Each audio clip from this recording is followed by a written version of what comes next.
Oh, hello, and welcome to Momentous Live, episode 141. I'm Tristan Jutra. I'm Will Silver. I'm Jerome Matthew. Ooh, sounding rich and creamy. Oh.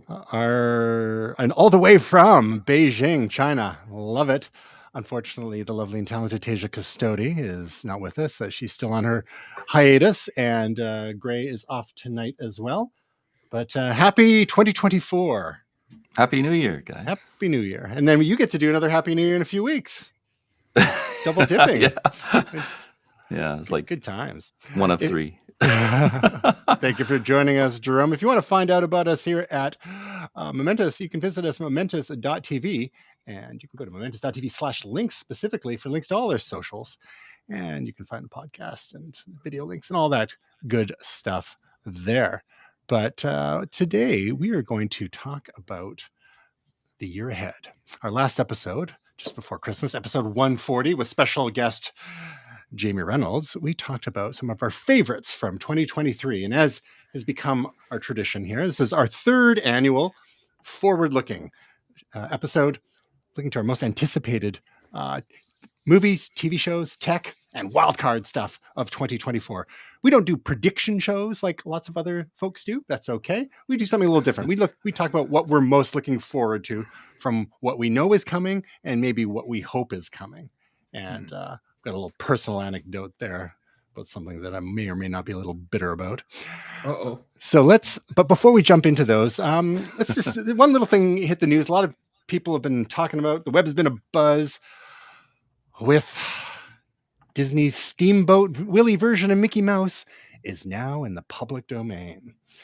And there's a lot of stuff. We're not lawyers here, but the copyright for the original Mickey Mouse cartoon from 1928 short film Steamboat Willie is now in the public domain. But that does not mean that Mickey Mouse in general is available. There is still a trademark on Mickey Mouse. But what this basically means is that since it's been 95 years after Disney applied for a couple of extensions, it means that you can use the Steamboat Willie version of Mickey Mouse in your own works very carefully. You can do your own remixes and the like.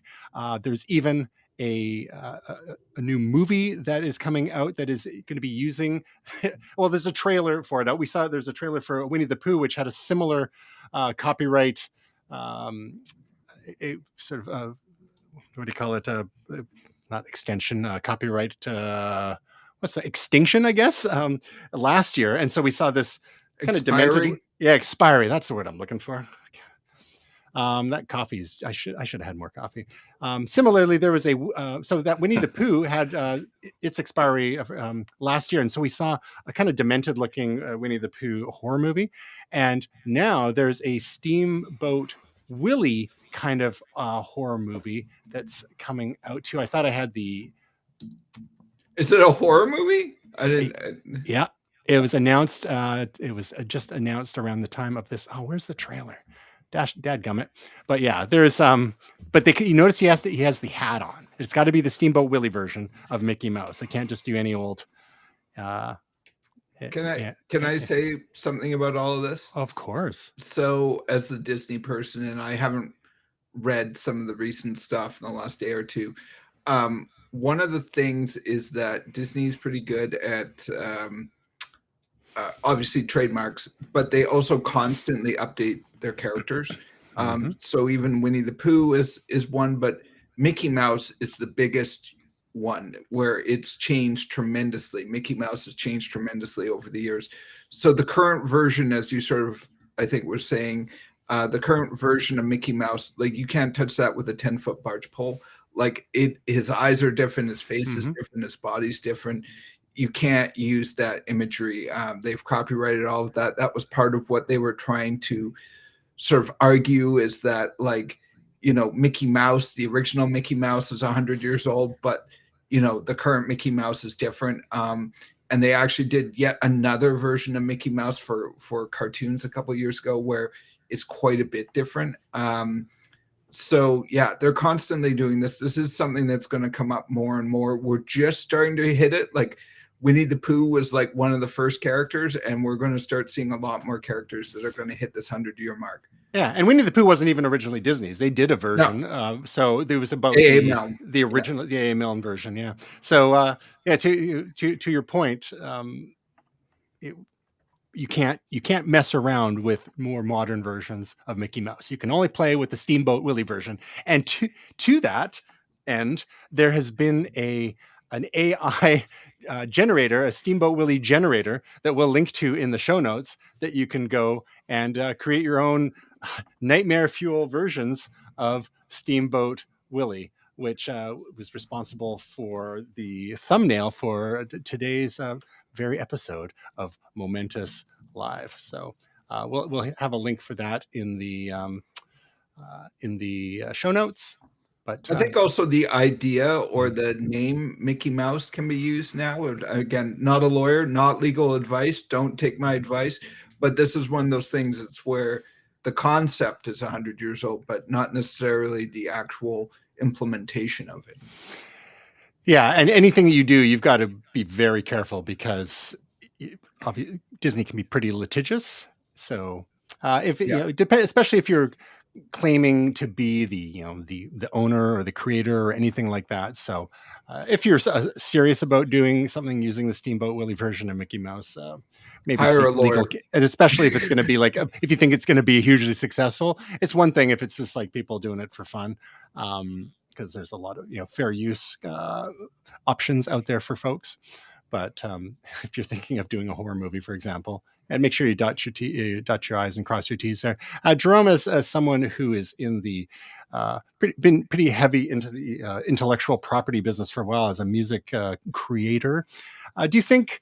What do you think about the current copyright system, at least how it exists in the United States?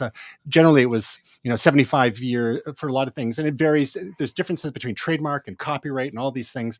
But for a lot of works, it would be 75 years after the death of the creator. So there are certain books, for example, that you see that anyone can just like reprint if the author's been dead for 75 years. There are certain movies that you would see in the bulk bins, back on VHS and DVD days, where it's just like any old company is just like basically reprinting them because they're out of copyright and the like.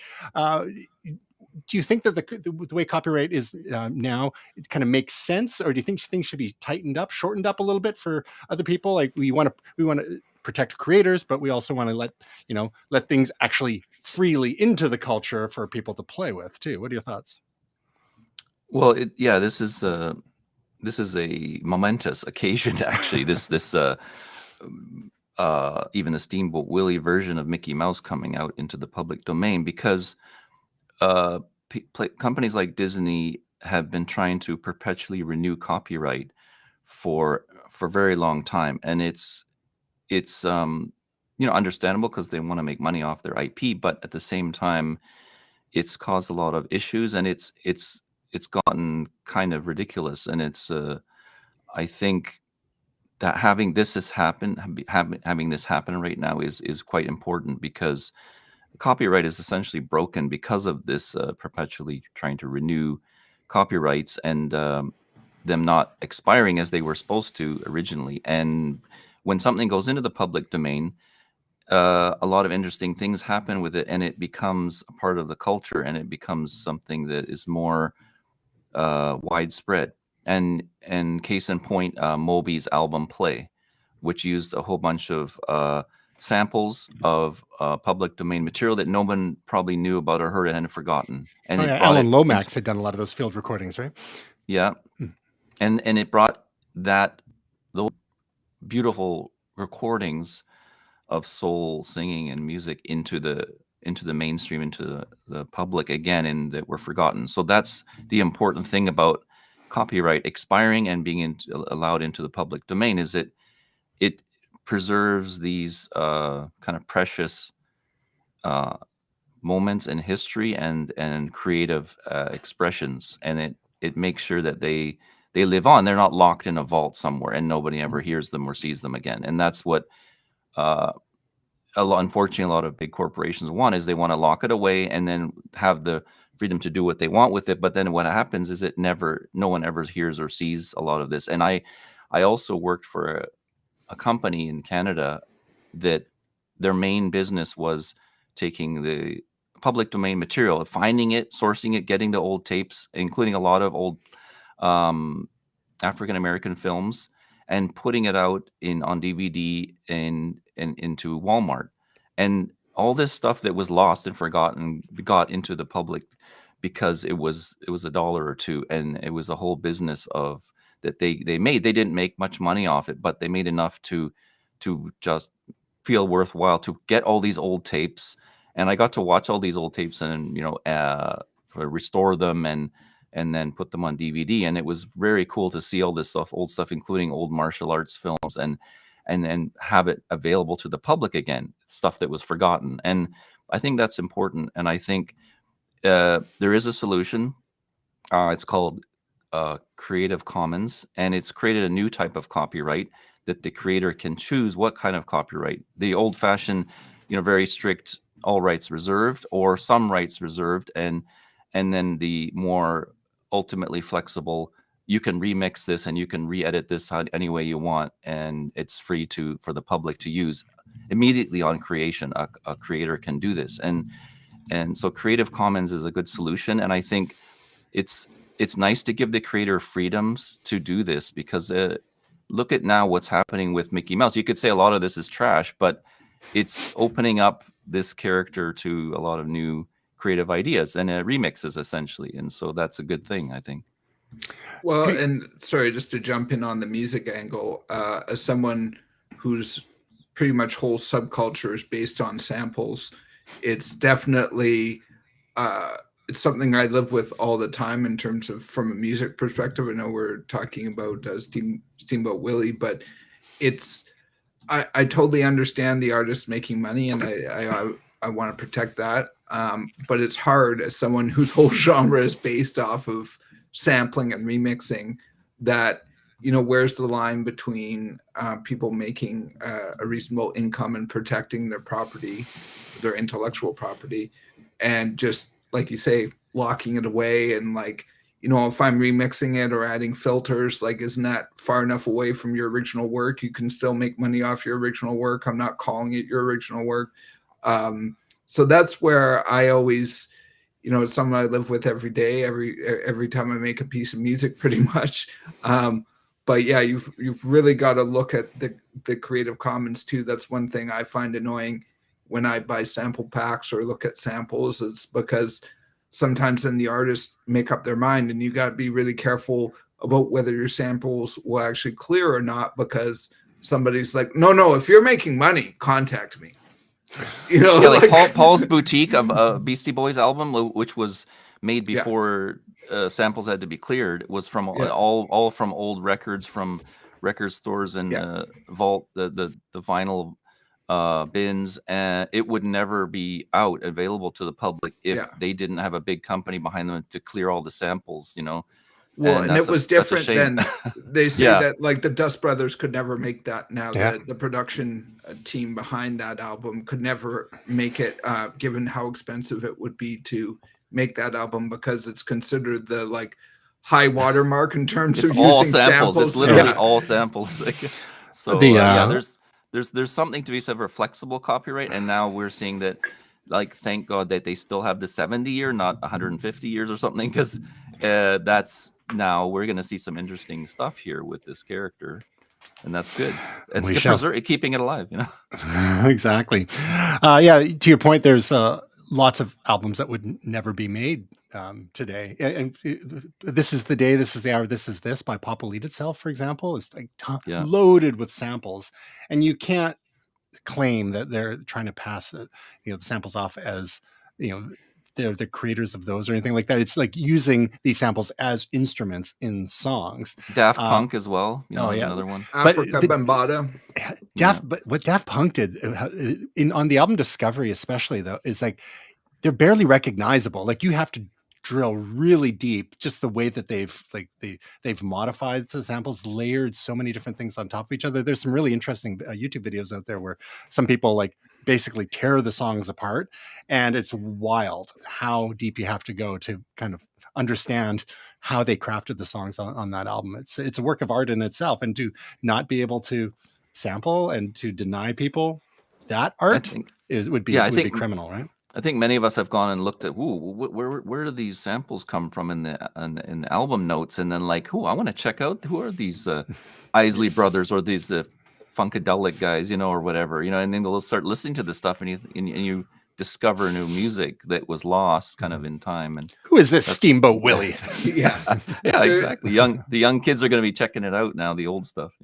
There was for a time, like, it was considered that Paul's Boutique could never be recreated, and somebody like 10 years ago recreated it, basically found all the samples, and even because some of them aren't put on the liner notes, right? Either because they're Creative Commons or whatever. Maybe they couldn't remember. They don't even know. Yeah. So someone sought it all out and figured it all out, and like basically, it's not 100%, but it's pretty close. They figured out how much it would have cost. Yeah, exactly. Yeah. For the rich only, All right, let's get into our most anticipated picks for 2024. We're going to start with tech products. The year ahead looks to have a few interesting things. I'm sure Gray would love to talk about the Arc 2.0 web browser. He's been a fan of that. 2023 saw the Google Pixel Fold, and we're expecting the Fold 2 this year. There's rumors of some new product from Apple. There's perhaps a Nintendo Switch 2, and some other things that we might get into. But we're going to leave links in the show notes for some stories about different kinds of laptops that might be coming. New, of course, I think next week Samsung's going to be announcing the Galaxy S24. Lots and lots of smartphones. As always, the iPhone 16 is probably a sure bet. Nothing Phone 3 and the like. We'll have links to an article on upcoming Windows laptops as well for folks that are living in that world. There's always lots of options there. And, all the new suspected Apple products, including iPads. We didn't see any iPads in 2023, which was a little strange. So we'll have links to all those things. So what we're going to focus on are the things that we are looking forward to most for the year ahead. So let's start with you, William. Sure. Well, I kind of have two things, and I know we talked about this last year. Some people have their hands on it, but it's very limited. Even if you go on their website, it's basically not for sale. So we don't, they're not in the wild, other than I think a few lucky people and people who got review copies. So it's the Teenage Engineering KO2 sampler composer. I'm very interested in this device, besides it just looking hella cool. And like it's from the future. I'm just from the future as imagined in the late 60s, early 70s. Yeah. I'm a sampler guy, and I have sometimes people asking me about doing stuff live, and it's something I'd like to get more into, at least learning. And I think this would be a good start in some ways. So rather than putting $2,000 down on a MPC sampler unit, something to get started would be nice. I don't have anything quite like this. I have what's it called? Native Instruments machine, but it needs my laptop. So having something that's standalone would be nice. And I'm looking forward to when these are actually available to the public. $299 US, not bad. Yeah, I think I've looked at it. It's about $409 Canadian. At least the sites that I can find in Canada, but of course they're not available yet. I kind of want the bag too.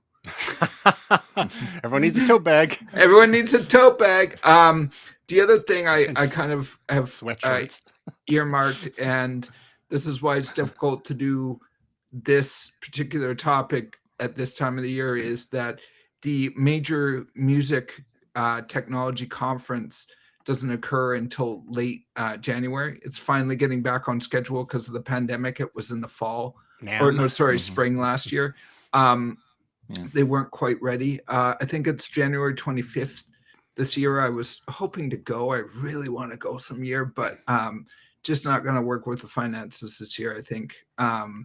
So I had a big trip with my wife last year. So we're not going to be able to get out this year, but I'm really looking forward to it. I'm really looking forward to seeing if there's some new mixers or some new, all-in-one units, controllers, and what new technology comes out of that. Also plugins. There's a lot of great plugins that start coming out of that. You get to see some of the new demos on software and physical technology. So January 25th, I'm keeping my ears peeled and my wallet open. Be careful. Jerome, as someone who has been making music for decades now, and when you started off, it was all, modular gear basically, and then things gradually moved onto computers, starting with Pro Tools and all the DAWs, the digital audio workstations. And now I reckon a lot of stuff you do is just simply like on your laptop or other machines. Do you long for the days of getting hands-on with individual components again, like what we're looking at with the KO2 sampler sequencer?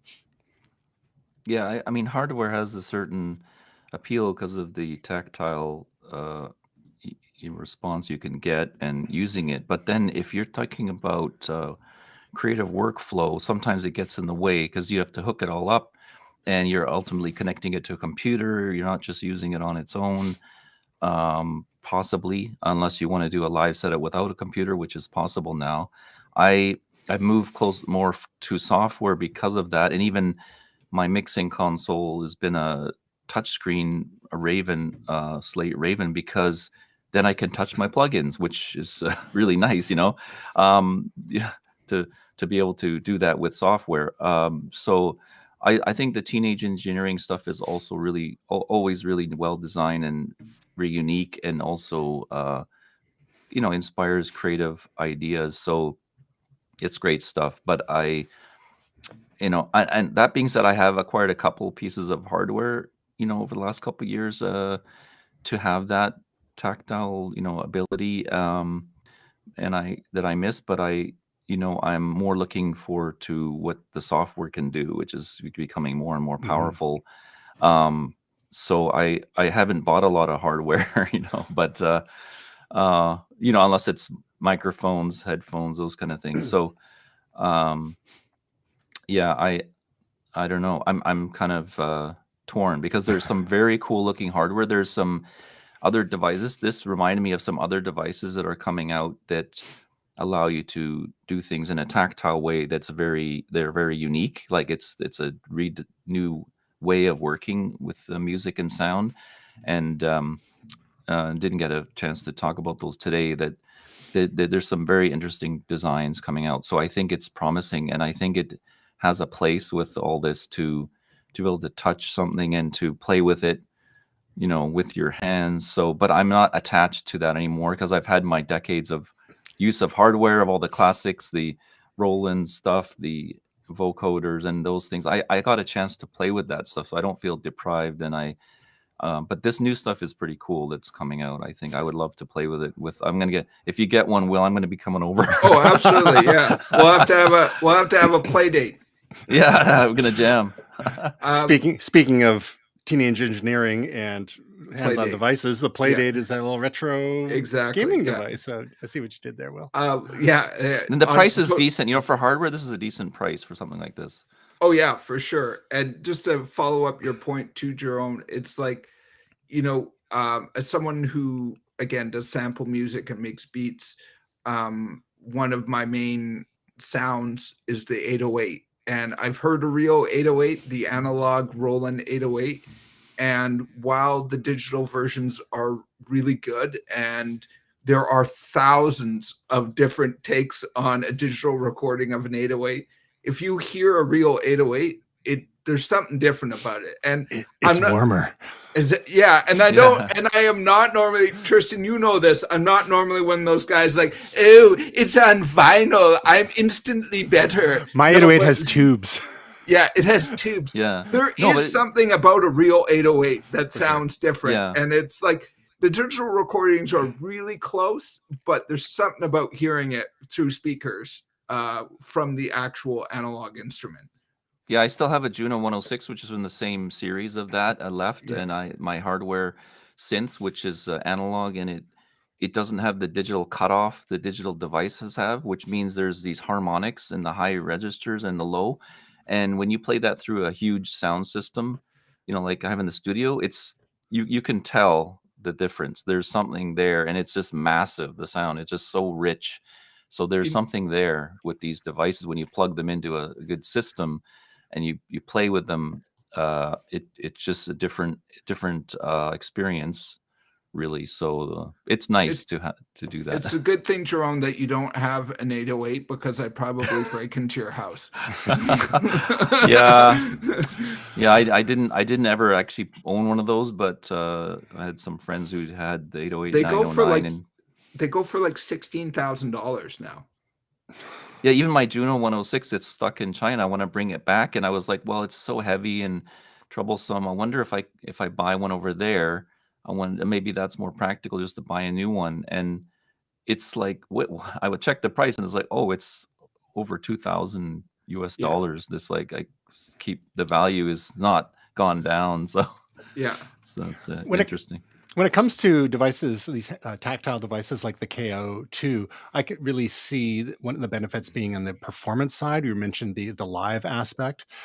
Anything to get more hands-on, more interested, like even though it's still basically like a computer in a different form. But honestly, I think so much live performance has been ruined by laptops.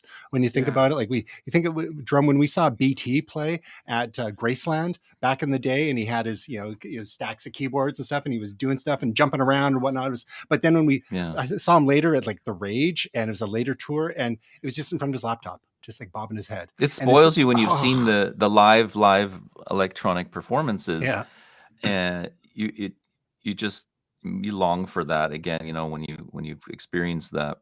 It was so cool. And that's what I've actually been asked to like come to jam sessions and like, hey, why don't you come and like make some drums or something or make some beats? And it's like, yeah, well, I do it on a DAW, a digital audio interface, right? Like you're just going to see me clicking a mouse, like, like it's not going to be all that interesting. And like, it's not the same. I'm not playing an instrument. I'm programming. And that's also what really clicked for me was sequencers, where it's like programming. And I do programming for a living, and I'm not an exclusive programmer, I'm more a designer, but like I know code and all that kind of stuff. And for me, it's like coding, right? And that's where I want something like this, where I'm taking the coding and doing a more of a live format, the sequencing in like a live format. And so I can sort of like jam with people where they're scratching or doing things on a turntable or a keyboard, and I'm doing things on like a sampler or something like that. Well, Jerome, if you ever get back into DJing and you want the hands-on feel, Will might have some Vestax mixers, vintage Vestax mixers. Don't take away my Vestax mixers. All right. In the interest of making the show shorter than 4 hours, let's move on to Jerome, your tech pick. Now, yours was going to be kind of audio oriented too, but it's kind of out already. And do we want to switch that, make that your wild card, and make your wild card pick your tech pick? What do you think? We can do that. Let's just put let's mix it up a little bit. In the wild card, it sort of is.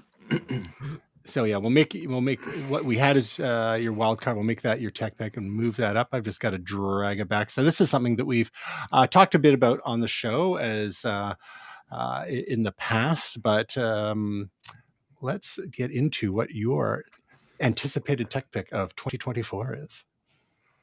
Yeah, and you're talking about the Humane AI pin. Indeed. Yeah, see that I've been traveling in Asia and like wanting to work in deal with different languages, and some I don't know at all. And I was just thinking, oh, would this ever be cool if I could just have this on and it could translate for me, real time or something. Like, there's just so many, I just hate reaching for my phone and like trying to fiddle with finding the app or copying and pasting, or like I was holding it up to a sign and trying to get it to translate for me. And it's cool that I can do that. It's awesome, but it's kind of clunky.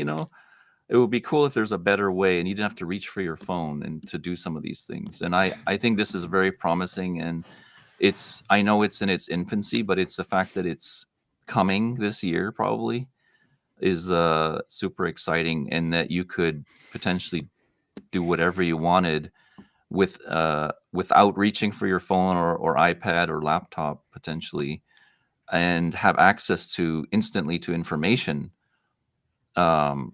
It's just more organic. It's natural, like, way of accessing technology, which I think is exciting. Of course, you've talked about it too on the show, and we've talked about it outside the show. So I think it's got to be mentioned in this show, for sure. For sure. Yeah. So it went on sale for pre-order this fall. I think it was like October, November. We first talked about it in May or June, I believe, when they had the TED Talk where one of the co-founders demonstrated an early version, and there was a lot of talk, a lot of hype, a lot of skepticism about it. Then they had some demo videos that came out in the fall. Some people still aren't sold. The video itself is interesting. It's so low key. They were trying to almost be like anti-hype, but it's also the personality of the two founders as well. But the idea that you could have something just as basically a lapel pin that doesn't require you to pull your phone out of your pocket. You can interact with it. You need to, tap on it to engage it, so it's not necessarily listening or watching all the time, which helps assuage people's privacy concerns. And then it does have a rudimentary display, laser display, which projects onto your hand, which is kind of neat. And that you can actually interact with it using various gestures with your hand, something we've not really seen in this space before. So there's a lot of interesting ideas there. It's a question of what the execution is actually like. One of the examples they showed was, holding a handful of almonds in front of the camera and having it tell you how much protein was in there and how that correlated with your daily protein intake goals. And people did a little fact check afterwards, and it got it wrong. Basically, there was other questions and answers that it didn't get quite right. So I think they eventually went back and fixed the video, but they were just showing it, live as is. And it's, early days, an imperfect device, but there's a lot, like I said, a lot of neat ideas there. And like you mentioned, the translation aspect of it too.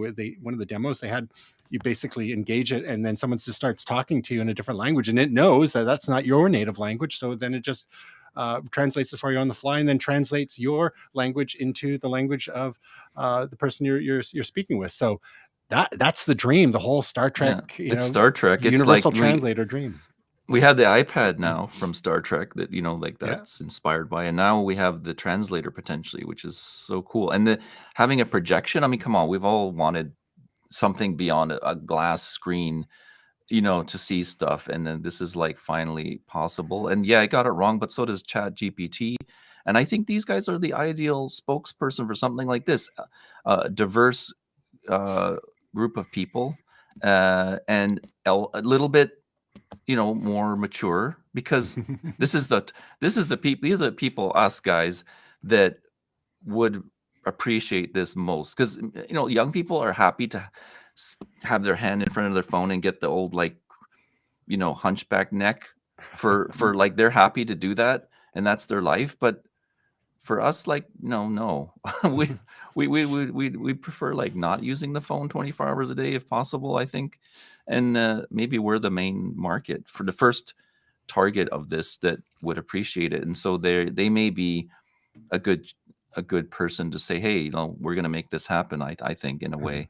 I don't know much. I mean, I'm coming quite new to humane AI, but I think it's it's promising. Well, and you mentioned ChatGPT. From what I understand, some of the AI in this device is powered by OpenAI, the makers of ChatGPT. So as their language models get smarter, whatever version they're using for this human AI pin will likely get smarter as well. And we'll get close. This is the closest we've had to a Star Trek communicator, like from the Star Trek Next Generation on the badge, right? So badge on the chest. So I'm with you. I'm excited to actually get it, try it hands on. Again, there's a lot of naysayers, a lot of skeptics, but that's always going to happen when there's a totally new form factor. We haven't had a lot of totally new device ideas for a while. So let's give, I think we should give people like this some space to, try and, fail and iterate and get better and better. And, maybe they'll get gobbled up by a tech giant. We'll see. Depends how long they can go on their own funding with their investors. But that's a really good pick. If you hadn't picked it, I might have myself. Yeah, it's good. I think we got to have this on this show. There's a little mention of this for sure. You have a quick runner up also in the wearable device category that we'll talk about real quick. Yeah, just briefly, because of the fact that this is going to add the blood pressure monitor, and I think, Will, you've talked about this on the show as well. This would be a game changer and maybe push me into having an Apple Watch, although it might be weird because I haven't worn a device on my wrist for decades. But I think then with that and the existing heart rate monitoring, blood oxygen levels, it's pretty cool. Like it's going to be very useful, and it's nice that they've added this, and potentially it will up the Apple Watch offerings this year. So specifically, you're referring to the rumored Apple Watch 10 or Apple Watch X, which people are. There's lots of rumors swirling around, including a bit of a redesign. We saw a different design with the Apple Watch Ultra, which Will got an Ultra 2. Gray got the Ultra 1 last year. So this Apple Watch X or Apple Watch 10 would be for the regular Apple Watches. There's rumors of a new band system, which would obsolete the old band system, which some people would be a little bit upset about. But after 9 or 10 years, it's not that bad, because the idea is that it might be more magnetic as opposed to slot, free up more room for battery life, battery space, improved display technology, additional health features, as you mentioned, Jerome.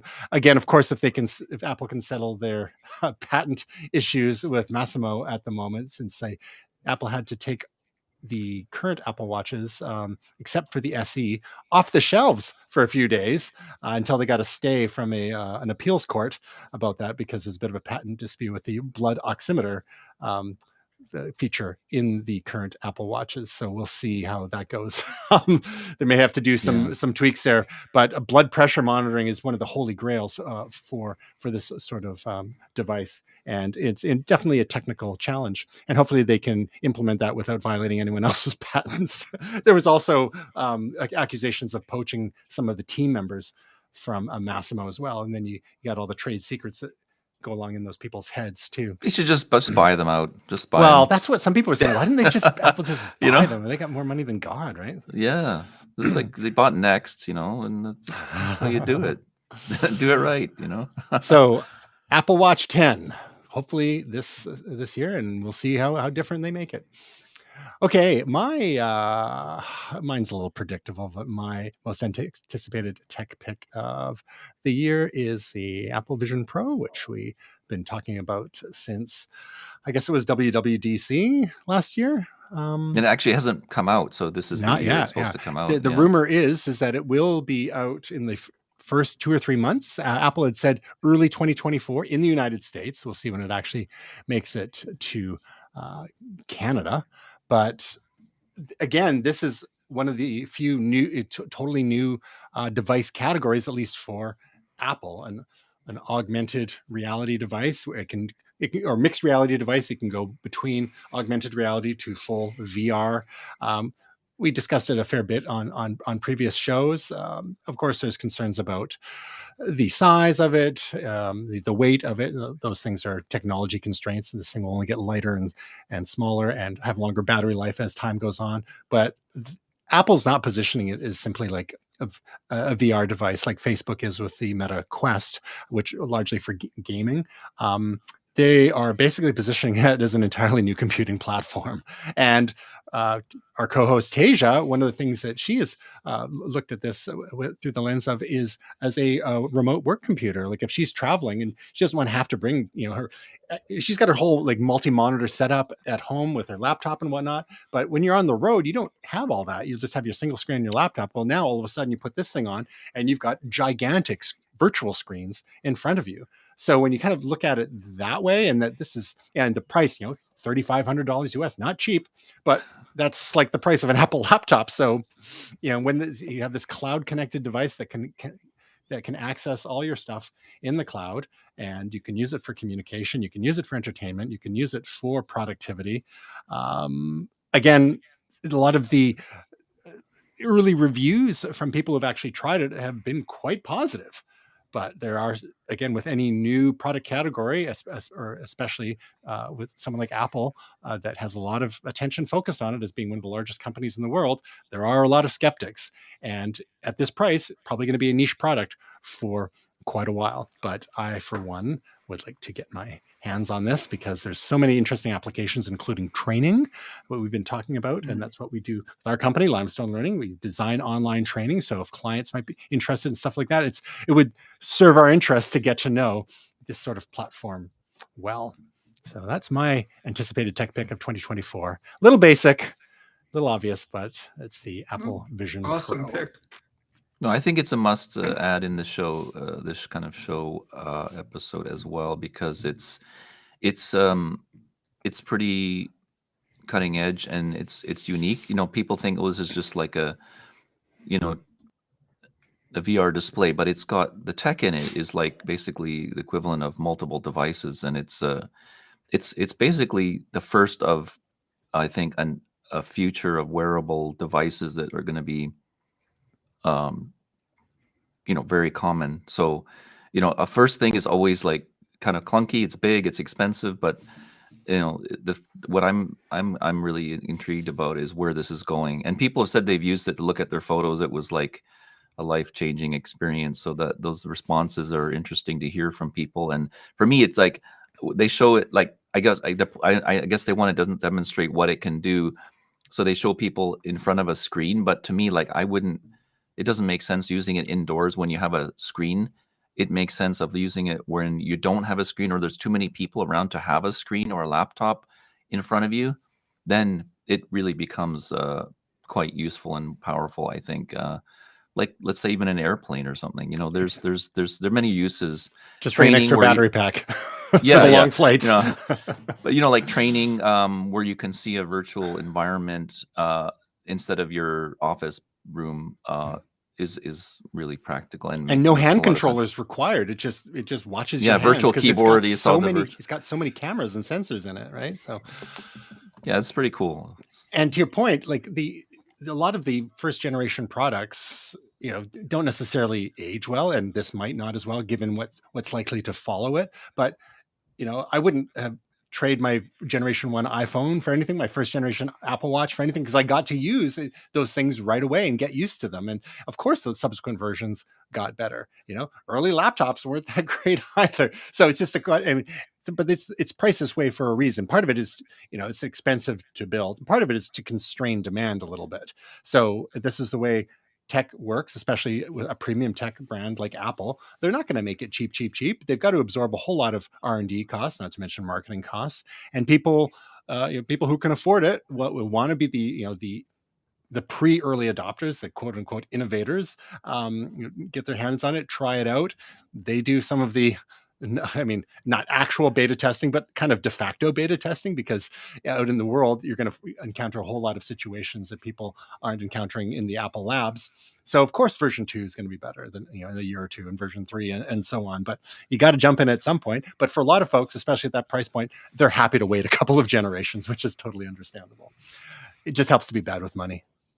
Yeah. Well, if it can be useful for future work and business endeavors, then it makes sense maybe to check it out. But unfortunately, just because it's a write-off doesn't mean it's free. All I'm right. waiting for the glasses version. The Yeah. like what you got. That's what I want. Well, yeah, eventually. It just takes time, right? Miniaturization. All right, let's get into the most anticipated movies coming in the next year. Now, it seems like usual that for years now that Hollywood is out of ideas. There are so many of these movies are sequels or reboots or rehashes. There's a few we got things like a new version of Mean Girls, which is hard to believe. It's been 20 years since the original Mean Girls movie, but apparently this new Mean Girls movie is not based on the original Mean Girls movie. It's based on the Broadway musical. We've got something called Argyle by director Matthew Vaughn, who did the Kingsman series, all sorts of stuff. Oh, I know Will's excited about Madame Web in the the Sony Marvel universe. Dune 2 that was one of it was, I think, Jamie's pick last year. It was supposed to come out this fall and never did, thanks to both the writer's strike and the actor's strike. So that'll be this year, and that would be my pick, but I just didn't want to retread. We've got a new Ghostbusters movie, Mickey 17, which is based on a book a sci-fi book starring Robert Pattinson. Godzilla and Kong, the New Empire, looks cool. Rebel Moon Part 2. Part 1 just came out in December on Netflix. Have any of you guys watched it yet? No, I haven't. I was hoping to over the break, but never got around to it. They're doing a reboot of The Fall Guy, the 80s TV series starring Lee Majors, who was the $6 Million Man. This one's starring Ryan Gosling, but it's a movie. Kind of intrigued. The trailer looks interesting for that. We've got a new Mad Max prequel, a Garfield movie, another Planet of the Apes movie, an Inside Out 2 from Pixar, another Quiet Place, another Despicable Me, a sequel to Twister after 28 years. So there's so many movies, and so we can talk about what we're most looking forward to. If we want to have some runners up, that's okay as well. A new Beverly Hills Cop movie after 30 plus years as well with Eddie Murphy. That one's going straight to Netflix, it sounds like. So Will, hopefully we didn't spoil your pick there. Let's Yeah, I mean, a lot of those that you mentioned were ones that I was interested in. Dune, but that almost feels like that was supposed to be last year, anyways. But even if I threw Dune in the mix, my number one most anticipated movie is Deadpool 3. And there's a few reasons. First of all, I like the first two, so there you go. But also, if you're not a super Marvel head or a MCU head, the Marvel Cinematic Universe, we're starting to bridge some of the other properties that Disney has purchased. So one of them is the Marvel the X-Men franchise that Fox was doing as part of their movies. So the previous Deadpools were part of Fox or made by Fox. So now we're seeing these kind of bridge over, and we're seeing maybe a little bit of integration into the Marvel Universe. It's directed by Sean Levy, who has a very good track record with comedies, Night at the Museum, a bunch of other things. He's a powerhouse when it comes to comedy and comedy movie series. He's had like 3 or 4 different series of movies that are successful. So he's a very good director for this type of thing. But probably the number one, and it kind of ties into this, is I'm a huge Wolverine fan. I don't know if you know this. He's my guy. Like, he was Canadian when I was like, a tween and a teenager and really getting into comics. Wolverine was my guy. He was really at the height of his popularity at that time. It was post the Chris Claremont run, and we're getting into the Jim Lee run in the 90s, not to date myself. But he was at the height of his popularity, and I was all in. He was Canadian. He was awesome. He was the biggest badass. And so I'm really thrilled to see him moving in, I think, and we'll see when we see the movie, into the Marvel Cinematic Universe. I've loved the previous versions of him in the other X-Men movies. Logan was amazing. But didn't he die? That's in the future. They've also different said timeline. They also said it was a different story.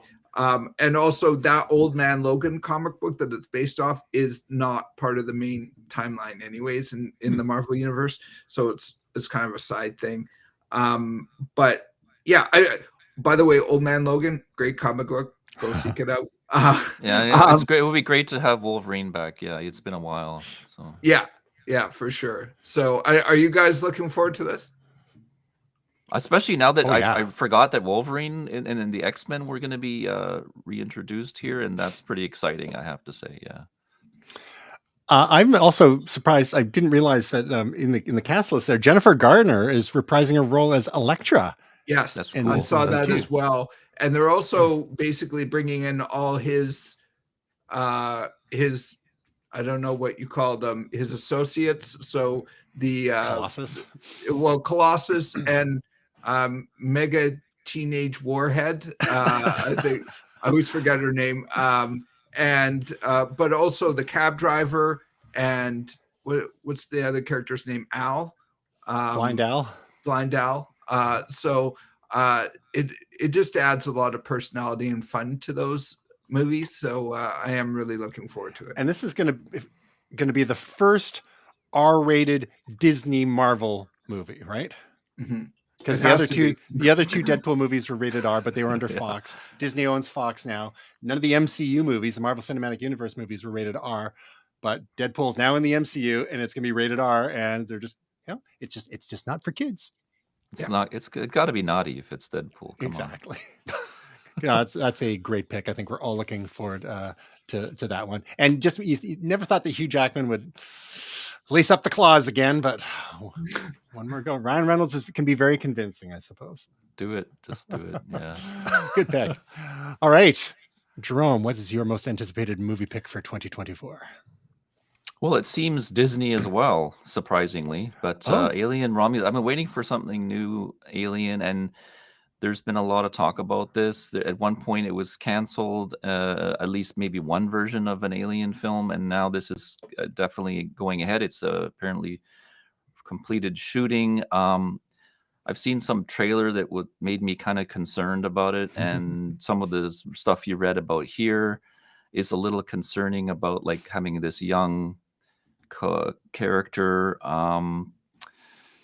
as a lead, but yeah, I'm just excited for something new on the Alien franchise. And Ridley Scott's a producer apparently, so that's promising.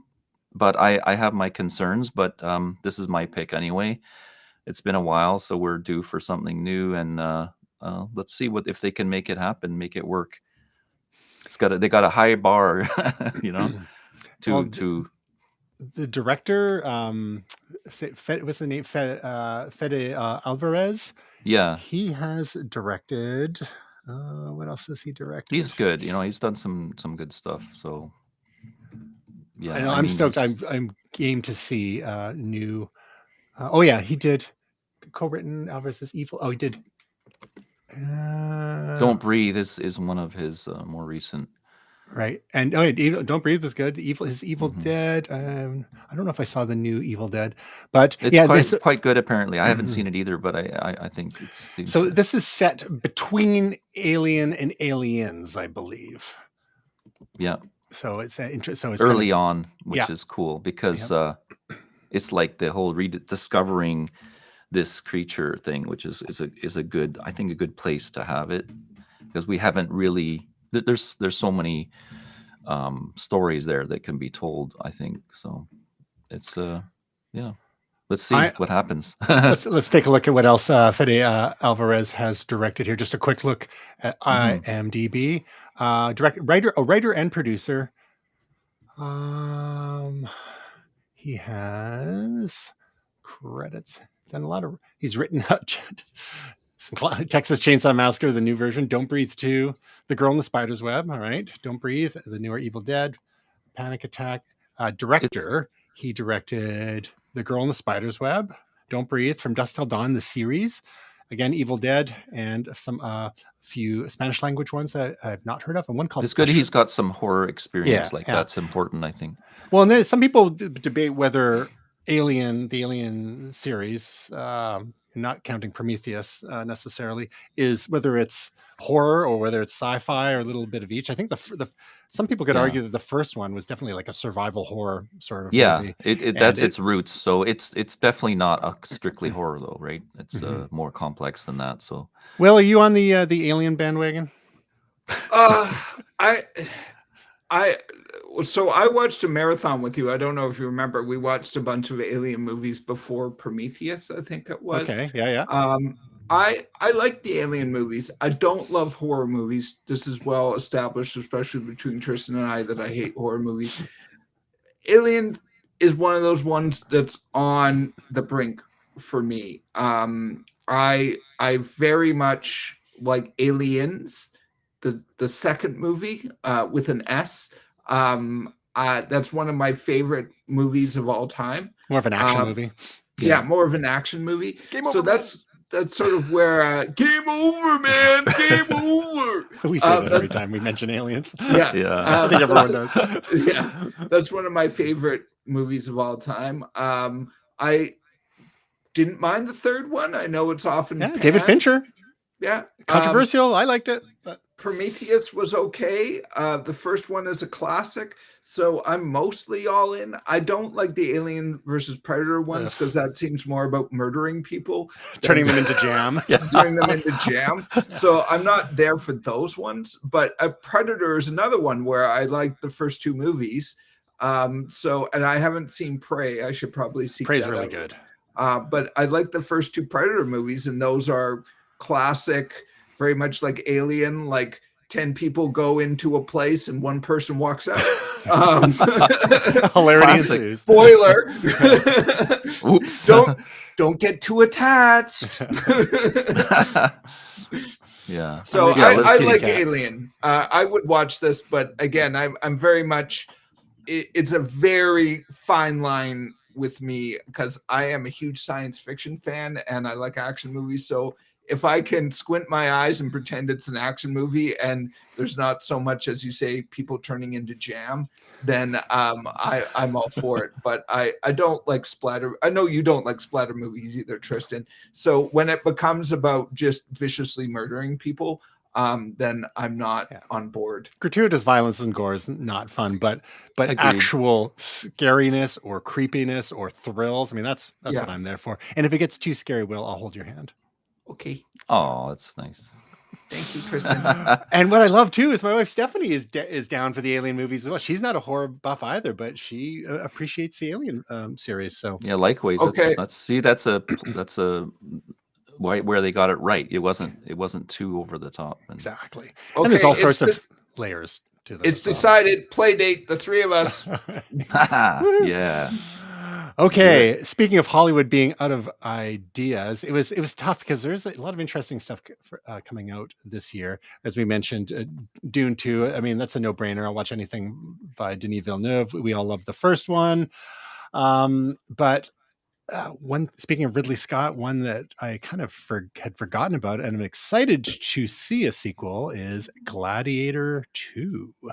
Electric Boogaloo. Exactly. It follows Lucius, the son of Maximus's love, Lucilla, after Maximus's death. I really, really liked Gladiator when it came out, and it did quite well. It did about 500 mil worldwide, and that was was that in the 90s or early 2000s? What year did Gladiator early 2000s, I want to say, but it could be late 90s. Yeah, 2000. Yeah. So the soundtrack was amazing. Graham Revell did the soundtrack. I love so much about the movie. It's Joaquin Phoenix played was that Commodus, the emperor. It was a good early-ish role for him. Everyone remembers the thumbs up, thumbs down. And this is not obviously going to feature pardon me, the Maximus, because he dead. Spoiler alert for the first Gladiator movie. But a great cast, including Denzel Washington and Pedro Pascal. Lucilla is back, Connie Nielsen, and we've got some other people like Derek Jacobi, Matt Lucas, Peter Mensah. So quite an interesting looking cast. So I'm cautiously optimistic, but I will be seeing it no matter what in the theater. I have a lot of time for Ridley Scott. Maybe Ridley Scott's one of the all-time greats. Right. And in a future episode, I'll talk about another Ridley Scott movie I saw recently that was not as good as Gladiator. But anyway, that's my pick.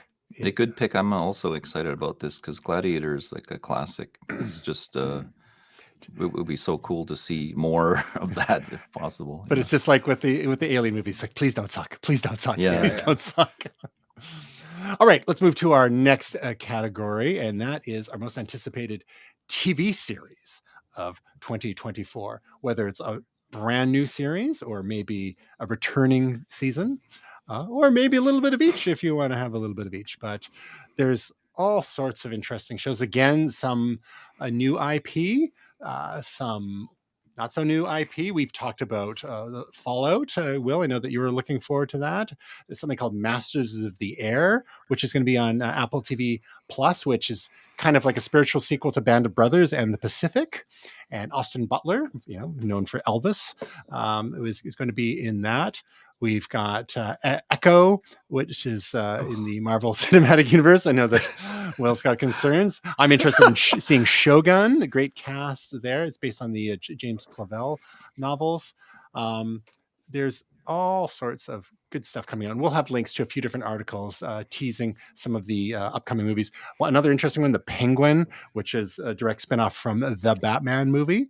And we've got Colin Farrell reprising his role as the Penguin. I'm kind of interested in that. I mean, I loved the Batman, seen it a few times, and it's interesting. They made that into a series. Yeah, I don't know if I need a series about that. Anyway, so even a TED TV series based on the movies. Really? I didn't hear that. I missed that one. Seth in the MacFarlane, a dope smoking, beer drinking, talking I teddy bear. Do we need a TV series? Though, is the question. Probably not. So. So, Will, let's start with you. What is your most anticipated upcoming TV series for 2024? So, in a very non-Will fashion, I am going to pick a superhero movie, TV show, but I'm also going to throw in a wild card because I just thought of this a couple seconds ago. Okay. But Fallout is very close, but I feel like we had talked about it recently, and I think I have talked about the thing I'm going to pick as my most anticipated pick, and that's X-Men 97. And that is because I am still 13 years old when the X-Men TV show came out in the 90s, and it was just mind-blowing. It was so awesome. We didn't see stuff like this on television, and this is basically pretending that show froze in time when it ended, and this is the next season of that show because it is so beloved. Wolverine. And also that theme song is like the X-Men theme song. Even in Ms. Marvel, when they mention mutants, they use that song. So that is the X-Men song for a whole generation of people. And I'm looking forward to it. I'm like you guys, I'm a little nervous because we have been waiting 26 years for it. So it's awesome. It's amazing that they're doing it. It's clear fan service, and I'm here for it. So I'm looking forward to that. The other wild card I'm going to throw at you, Tristan, you didn't mention it. I think it's coming out this year. Star Wars Skeleton Crew. Right. And I am interested in that. It's a little bit more of a coming of age kiddie type thing, but it does have Jude Law in it. It does have John Watts, I think that's his name, directing it, and he did all the Spider-Man Homecoming and all those movies that I liked very much. He's good with a crew of young people, so I am very looking forward to this and hoping that it pays off. And it's a bit of a different take on Star Wars, seeing a bunch of young people running around, so coming of age. So I'm looking forward to it. I hope they at least do the dishes and mow the lawn. More like learn the Force. I think there's also a game related to that coming out. Is there? I didn't know that. Are you breaking an NDA here? Yeah. No. It was It was oops. Oh God. No, it was on one of the lists that Tristan had. It's in between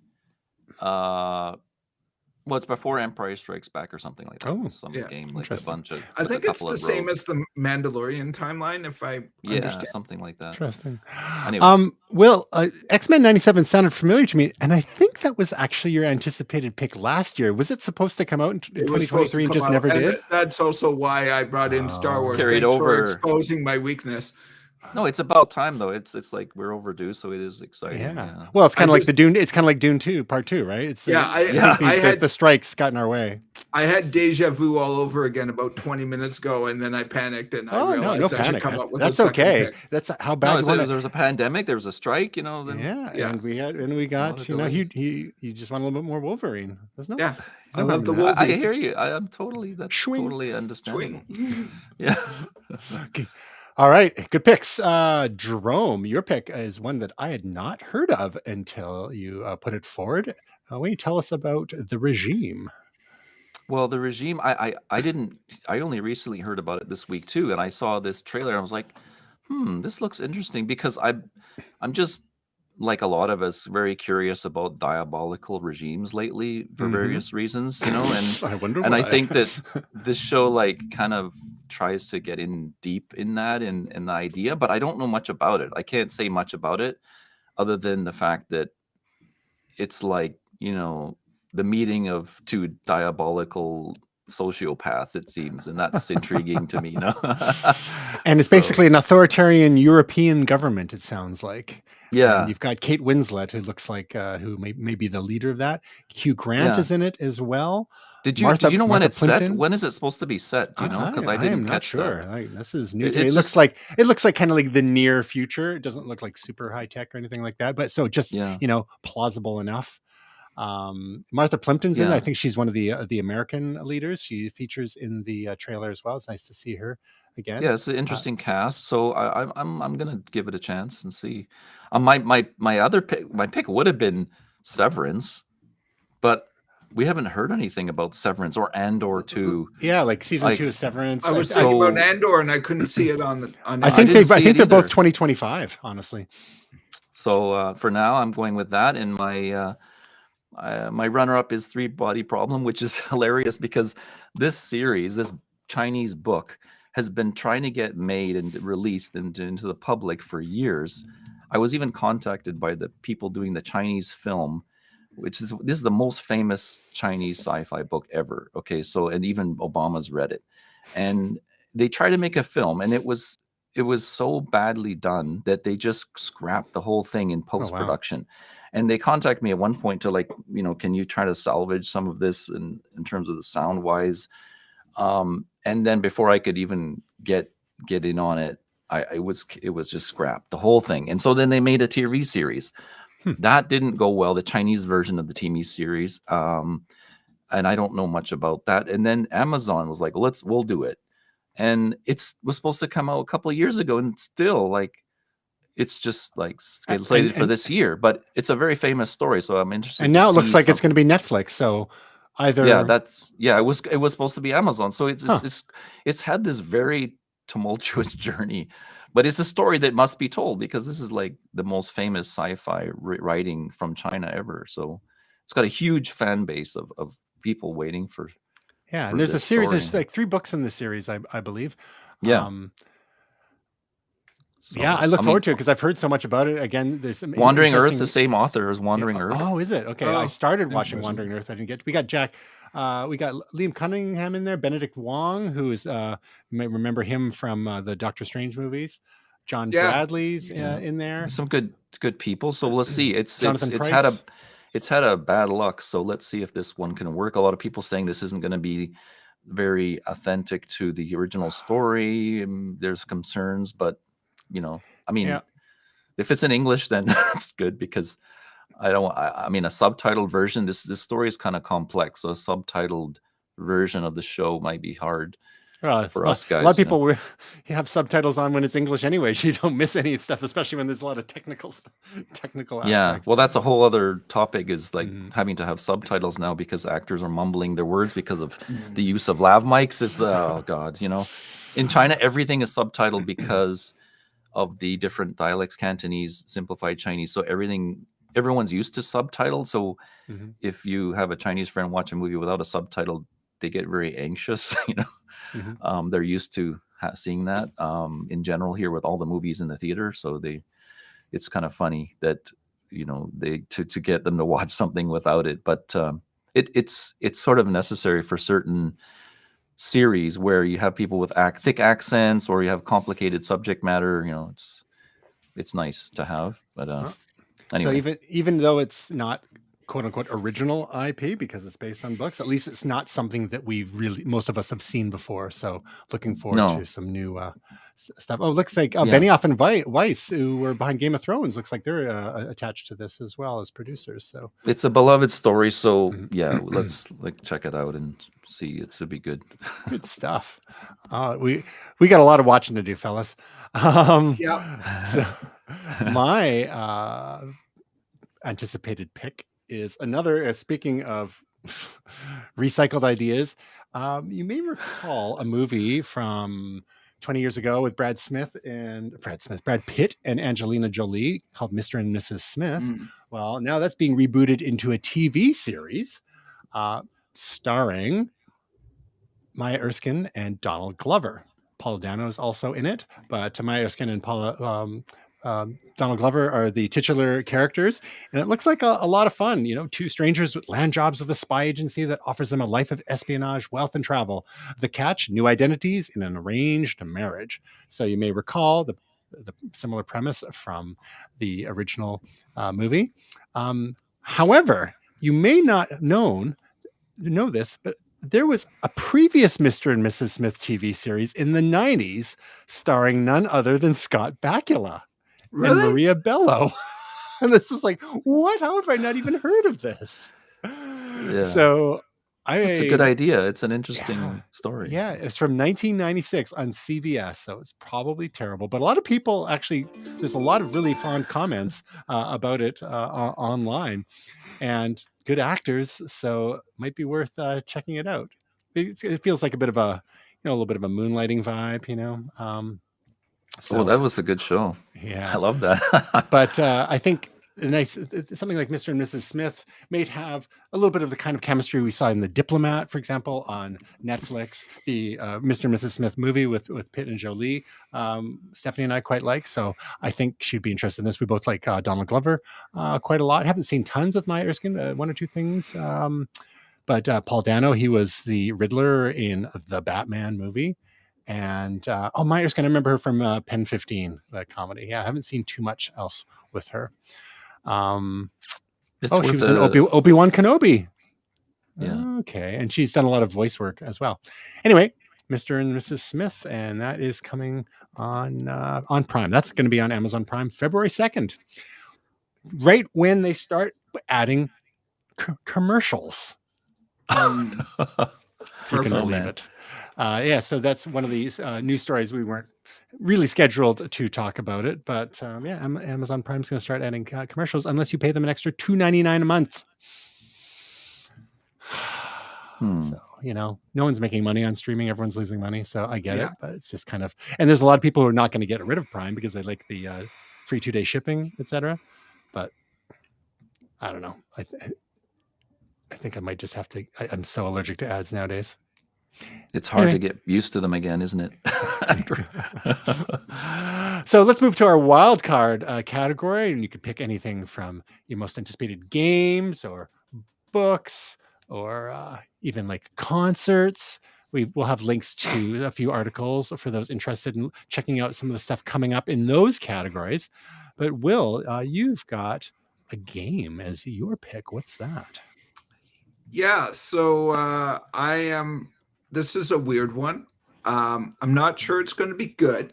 I'm just going to say this. But you're anticipating it. That's what counts. I'm anticipating it. The studio is not a very big studio. It's what's it called again? Maple Leaf Gaming or something like that. Maple Powered Games. Powered Games. Canadian? They're Canadian. They're a small studio. I looked into this a little while ago, but I don't even know if you know this very well, Tristan. I am a huge G.I. Joe guy.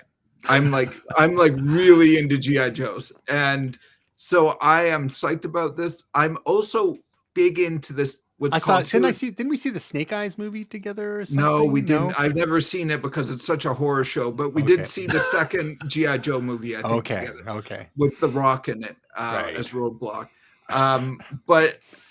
Yeah. So I'm all in on this completely because it's also 2.5D side scroller with sort of like classic the style. classic early 90s. Yeah. The Turtles games in the arcade, the Simpsons game in the arcade, the X-Men arcade game.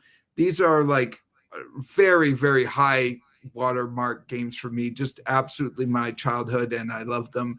And so this is what this is looking like it's going to be. I'm both anticipating it and a bit nervous. So I am looking forward to this, but I'm also a bit freaked out. And it's G.I. Joe Wrath of Cobra. Yes. Yo, Joe, Cobra returns once again with its most fiendish plot yet, and it's up to G.I. Joe to defeat them once more. Pick one of the real American heroes, gear up, and get straight into the fight in this retro side-scrolling beat-em-up, and make Cobra retreat yet again. I also have a second wild card because I just remembered it. Okay. The Avatar TV show, which I think is coming out this year. Yes, it is. Oh, it's a good one.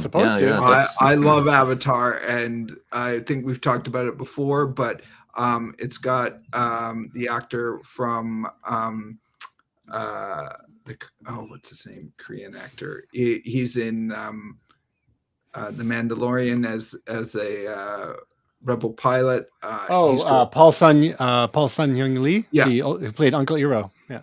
Yeah, so I'm really psyched about this. I think we talked about it. I still have not seen the M. Night Shyamalan movie because I'm so nervous about it. I have a DVD of it that you gave me, Tristan. I guess it's taunting you from your shelf.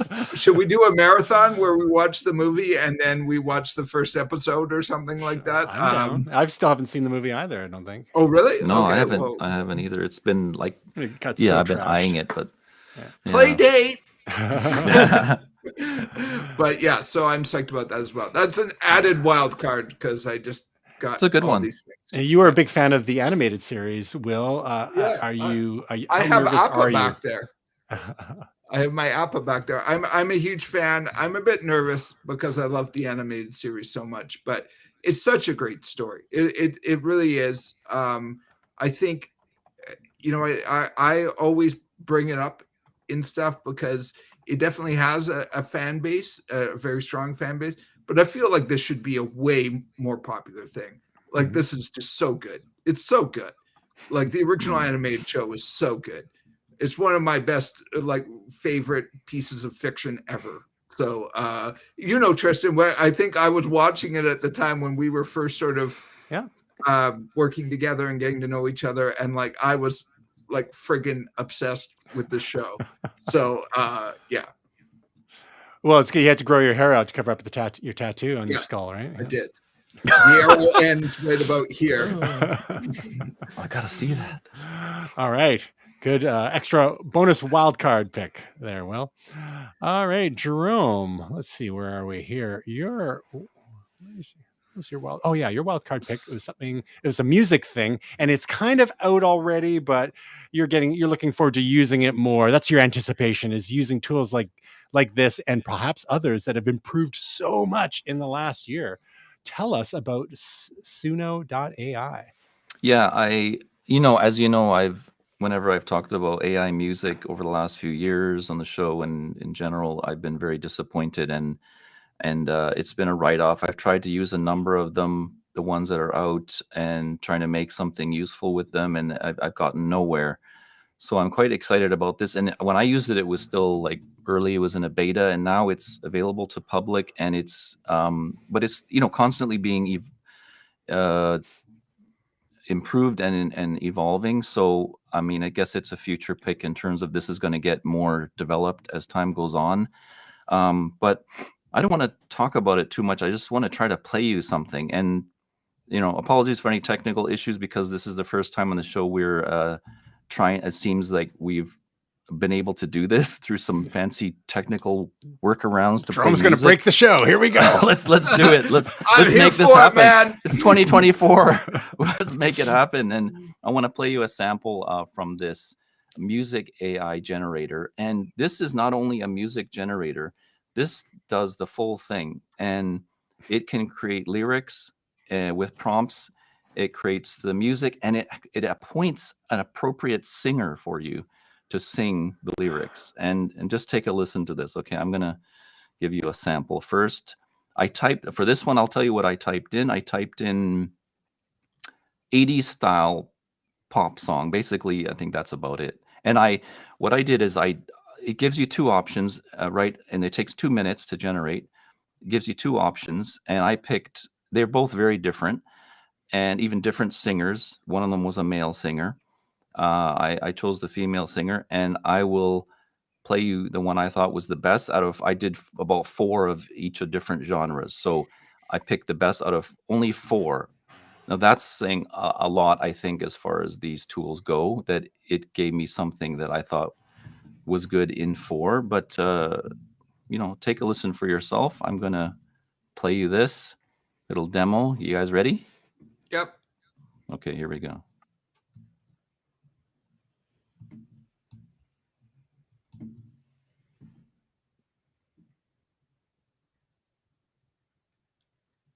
Can't hear anything.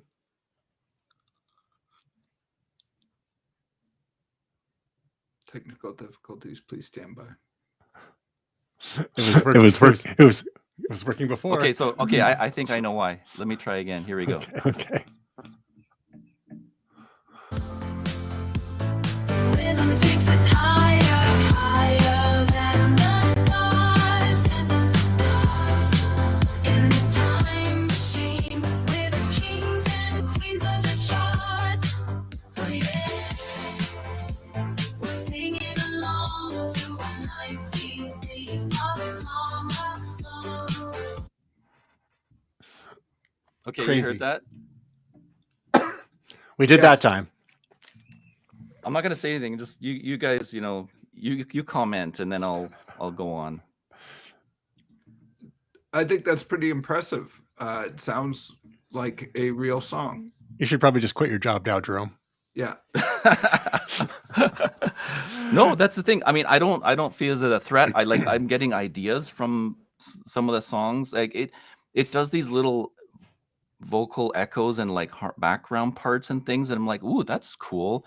But it's not good enough, I think, to use. You can release this music. You can own the copyright if you pay. But like this, for me, it's like idea source. And you can upload your own lyrics to this and like make it create a song with your lyrics. And I had no results that were useful in doing that way. But with the right prompts, I think it does a pretty good job. I wanted to push the limits though, and I want to play a couple samples where I try to break the thing and like give it some genres that were obscure or more bizarre. Yeah, break it. Electro, let's go. Okay, so I got a different genre for you that I want to play a little bit of, and see what you think. So let's continue again, and then we'll have different vocalists, different style. So let me play one more here. And here we go. So sick they keep us up all night. Can't deny it, AI's taking control. Human music's not nothing and all this artificial soul. AI music, it's the future, we're embracing. No limits, no flaws, it's an endless creation. Our minds blown as the machines take the stage. AI music's here to stay, it's turning up the bass. So I love how in that one was like you have AI music in the lyrics, and the other one had 80s pop song in the lyrics, and it's kind of like how so much dance music was all about like dancing. But also it's taking it so literally when you put a description in there. No, but I told her what to write about. I said write a music about how AI is taking over the music industry. Nice. And make it like future trap, I said, to like style or something. I put some mixed mashed genres in there. Yeah, it was definitely mashed up. Wild. And now you've touched on an interesting limitation of the system, which is I hope improves. Like as I said, this is evolving technology. but all the lyrics are related to the prompts directly that you put in. So it's like kind of dumb lyrically, like what it comes up with. It will come up with, like, if you say make an 80s pop song, the lyrics will mention 80s pop music and other like stereotypical details, which is kind of dumb. It always has exactly what you wrote in the prompt in the lyrics somewhere. So that's kind of, So image generators do that sometimes too. If it doesn't Yeah. understand what you're saying, it just puts it tries to put it in garbled words. Or it try to do some words around it, or it'll misread it because it doesn't understand the context. yeah. I love how even if you don't specify a genre, you can just have it generate like random lyrics for you. Yeah. Okay. I have a sample if you want to hear where I told it to make a song with nonsensical lyrics. Oh, All right. nice. Hit us.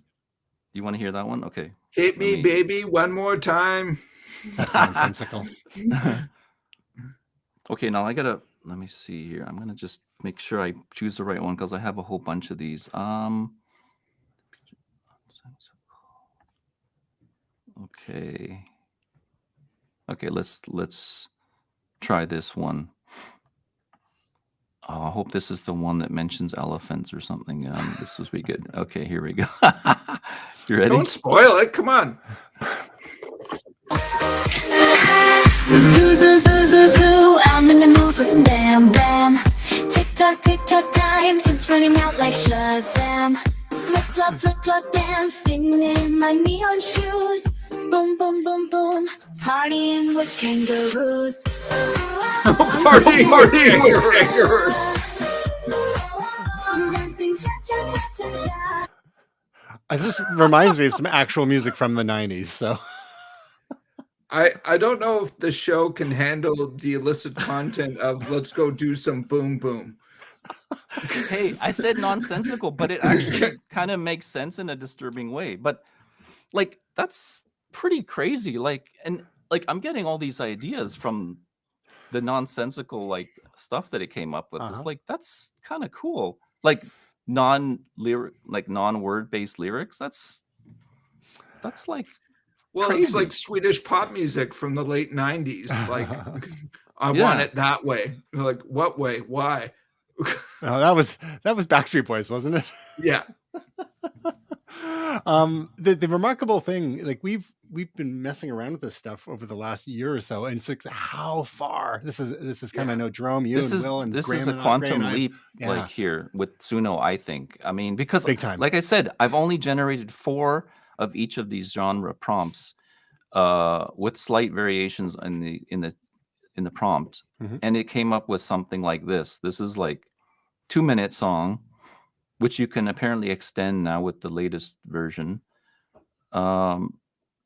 Like if you compare with, there's a site out there that compares the different AI music out there, and this Suno is, I think you agree, is in a different league. It's like actually listenable, you know.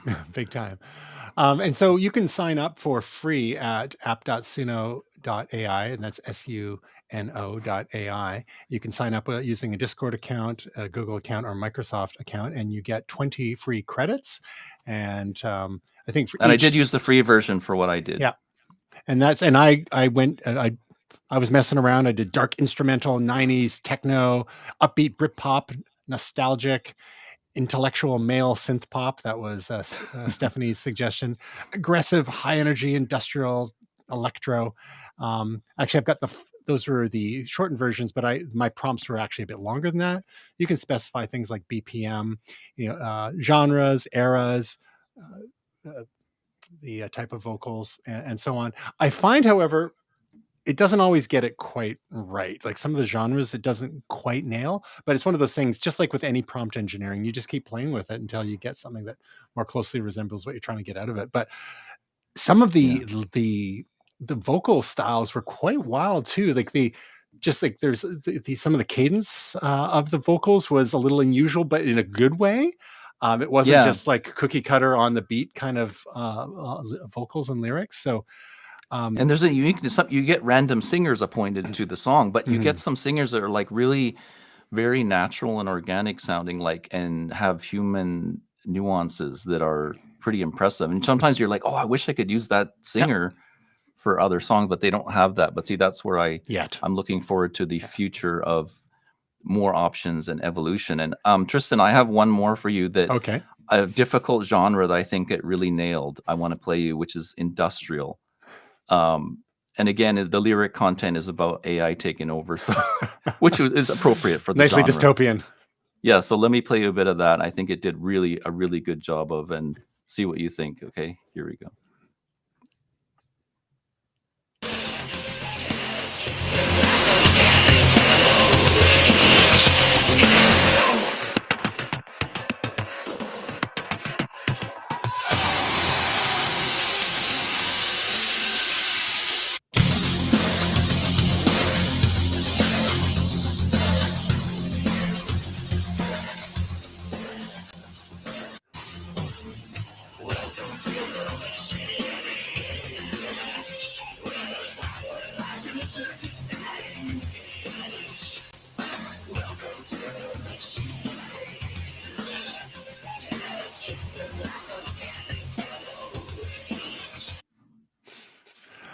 Welcome to the machine age. Definitely shades of late 80s, early 90s Skinny Puppy there. See, like that's a difficult genre to get, and I think it nailed it. So I was really impressed, like with the genres I did tell it to try. Sometimes it totally failed, but 3 out of 4 it would eventually get it right. So very cool. So you've been playing with this too, it sounds like. like. Just a little bit this afternoon when you brought it up. I had it to talk for Tasia and I to talk about on our other little show, but so we you should. It's like a promising leap in terms of AI music, and I guess if you want, I can share now or later the site that compares the other AI music offerings. Yeah, we'll throw it in the show notes. Send it over. Yeah, when you listen to those compared to this, like it's there's no comparison. So even including Google LM, which was promising and I was looking forward to, it just cannot come close to this level of quality, I think, and like authenticity. So it's pretty cool. I'm definitely going to try it and get ideas from it, and even although I wouldn't use it myself, but if I have a client doesn't have much budget and they want music, I'm going to be like, hey, go try that because it may work for you. Love it. All right. Thanks. Let us, we're almost done here. We got to land this thing here. My wild card pick for 2024. And this will be the test. Stephanie sometimes listens, sometimes she doesn't. She doesn't know that this is a gift, but we've never seen this person live before, and she's coming to Vancouver, and because I'm bad with money, I found some tickets that weren't crazy, but Madonna, the Celebration Tour.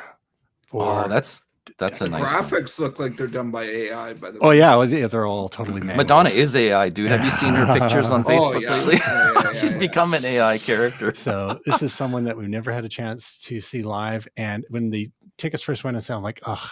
The launch video was so cringe. She's just like trying to be so edgy, and it's like, oh, I just can't even. But then I was thinking about it more. It's like, there's some of her albums are really, really good. And it's one of those artists like it would have been better to have seen her in her prime. But I don't know if she ever came to Vancouver. If she did. She didn't. She came to Toronto. So exactly. It was hard. So you take what you can get. Like I saw the Police pass their prime as well, but it was still cool to have seen the Police, right? So and they always sold out back in the day, so it was impossible to get tickets. So that's cool. This is my wild card pick for 2024 is seeing Madonna live, and that's in February. So this will be a test to see if Stephanie's actually listening. I haven't told her yet. This is a great. I also was eyeing this, but then the prices went nuts, so I gave up on the idea. But it was also eyeing that show. Got lucky, found some nosebleeds. They weren't crazy expensive. Like if you want to be in the floor for any of these shows, even Depeche Mode was hundreds and hundreds of dollars. It's like, okay, I'm bad with money, but I'm not that bad with money. Yeah. All right. Let's get to our projects. Will, you've got another looper for us. Yeah. So this was sort of the last looper that I did of 2023. I think it released during our break. And it's Level Up 21, my looper series. I realized I hadn't done one since January because I've been doing other sort of loopers. And actually, I've been meaning to message them. That's our friends. I just realized that. Eddie, and I did ask their permission at the time, Sam and Eddie, whether I could use this photo. This was when we were at the arcade. That's amazing. In New West a few months ago. I think it was in the summer even. Shout out to Capital City Arcade. Yeah, Capital City Arcade. So summer, fall. Yeah. I thought at first I thought it was AI. I thought, well, that's pretty good. The hands look good. And then I look a little close. Like, wait a sec, that's Eddie and Sam. Yeah, because Will does use a lot of AI for the covers, right? So you do, yeah. I cool. also use some photos. You'd be surprised. Like, especially, I don't think I started using AI until about a year ago. So a lot of it was either just graphics, like just words, or it was stock photo. And so always you zhuzh things up with Photoshop regardless. So there's yeah. So it's hard to tell sometimes what I'm doing. But this one is photograph. I like that photograph. I said, even when I took it, I was like, hey guys, would you mind if I use this at some point? And they were like, yeah, sure. So, but I should message them about it. But yeah, so this one has actually been fairly well received. People seem to like my loopers, which is great. But this one particularly, I've been seeing a few videos about, and just another one of my Level Up series with mix of genres. There's drum and bass, there's hip hop, there's electro. So yeah, just a bunch of fun stuff in there, and it's on Table Beats app and tableist.net, and I'm sure the link will be in the show notes. And you can find such hits such as Wobble and Bounce, Drunk Zombie, and on the G.I. Joe theme, Cobra Juice. Yeah, that's very cool. Good stuff. All right, Jerome, you're a momentous project this week. Yeah, I can't talk about some of the stuff going on in the studio, but I can say we're doing a bus tour of Hong Kong in Chinese, and then I released this song not too long ago, original song, Why Can't I Forget You, for Canadian artist Heather Doré. Nice. And it's kind of like a 80s retro kind of ballad, but with some modern elements in there, so you can check it out if you like that. So that's also some original music, which is always good. A lot of original music projects I've been working on are not ready for release, so it's nice to have something though, like released. So if people want to find your work, where's the best place to go? Well, I'm very bad at like putting all my stuff in one place so you can check it out. So my Instagram is not a bad place, because it's eventually going to end up there with all the other games and film stuff or whatever else. And is that linked from your Jerome.com? You know what? Linked it your may Instagram not be. Well, okay. It's so bad. We're going to tell people to go to www.jarome.com. That's Jerome with an A, or www.prosoul.com. And this will be motivation for Jerome to go and put his social media links on his website. Yeah, perfect. That's a good way to start 2024, is to get that all updated and make sure it's there. So good stuff. Thank you. So one of our missing regulars, Tasia, she had a couple of things this past week. On Friday, I believe it was, she was on the Daily Tech News Show. There's a new show they've been going for 10 years. She was on episode 4,675. Nice. Along with Tom Merritt, Sarah Lane, two of the regular hosts, and Dr. Nikki Ackerman and Jen Cutter. So they were doing their 2024 predictions. So you can find them at dailytechnewsshow.com. Again, link in the show notes. And then, of course, she had another Google video for us on the Google Pixel 8 Pro tips and hidden features. So you can find Tasia's work at www.tasiacustody.com and at youtube.com/Tasia Custody. And what else? What would I have been working on? Well, last week, or actually just a couple of weeks ago, Tasia and I didn't do a show last week. We took the week off, but AI named the show AI Chatbots Get Personal, where we talk about the end of civilization. It's a new romantic relationship chatbot called Digi, where you can go and chat with her, and she's totally into you guys. I just watched her on the plane, and Oh, yeah, it's a it's lot. good stuff. It's So kind you- of crazy. It's like, how many boyfriends do you have now? Exactly, 38,000, but the thing is, you can see it. The idea is, we're not that far away from the movie Her with speaking of No. Joaquin Mm. Phoenix, right? And the conversations you can have, but this is specifically for romantic relationships. So, is that healthy or not? Anyway, let's just say that Tasia had some thoughts on that whole notion. So you can find out more about that at www.ainamedthisshow.com. And nice. I was gonna have to you check can also that out. find out about us. Of course, I forgot to bring the link, the page up at Momentous, www.momentous.tv for all your momentous goodness. Links to our YouTube videos and audio podcast episodes, and links to all our socials, of course. We did it, gentlemen. Thank you so much, Jerome, for joining us. Yeah, thank you, Jerome. Thank you. It was fun and very informative as always. So everyone go out there and make your own Steamboat Willie AI abominations. Stick Please it to don't. Disney. Please you don't. can, and you can make a Suno.ai song to go along with it. Yeah, have fun. It's awesome. Do that, It's fun. not the Steamboat Willie thing. But until next week, we hope this week and your 2024 are truly momentous.